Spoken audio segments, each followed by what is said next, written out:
Is it actually a problem if my child absolutely refuses fish? What nutrients are we really worried about? Should I keep fighting, keep offering, give omega-3 supplements, or just give up? As a pediatrician, these are some of the most common questions parents ask me when we talk about fish. And today, you'll get clear answers for all of them. But here is the surprising part. The biggest mistake parents make when a child refuses fish has nothing to do with fish. And sometimes the best solution isn't getting a child to eat fish at all. There are a few important nuances though. So let's break them down. Support the channel, like, subscribe, turn on the bell, and let's go.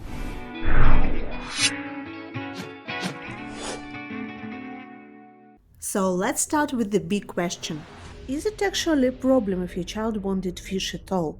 The short answer is usually not as big a problem as parents fear. But if your child never eats fish, it's worth paying a little more attention to their overall diet to make sure they are still getting the nutrients that support healthy growth, brain development, and immunity.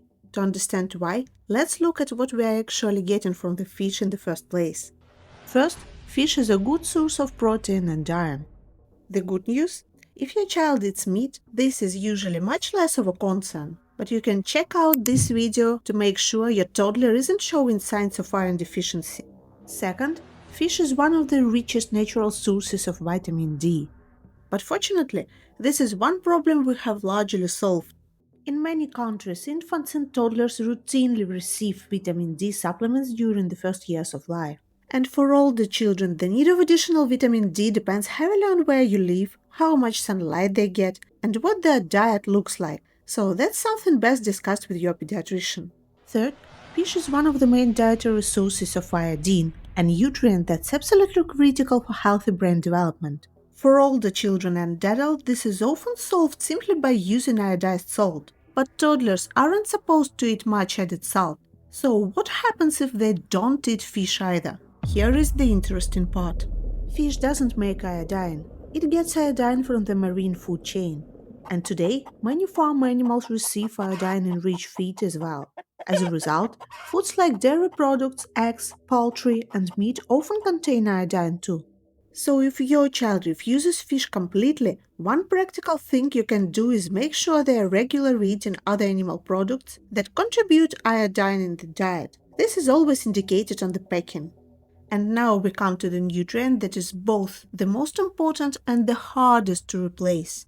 Omega-3. Here is the challenge. Roughly half of your child's brain is made up of DHA and EPA. These omega-3 fats are essential for healthy brain development during early childhood, and they are found almost exclusively in fish. So if your child never eats fish, where do those come from?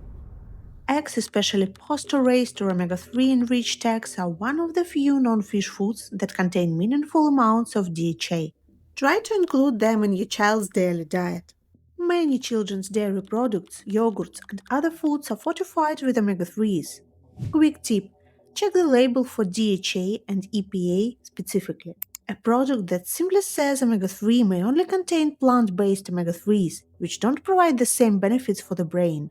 But how much do fortified foods really help? They are a great way to boost omega-3 intake every day, but they are usually not enough to fully meet a child's needs if fish is completely off the menu. The amounts are often kept low to preserve taste and shelf life. So if your child isn't eating fish at all, a supplement may be worth considering.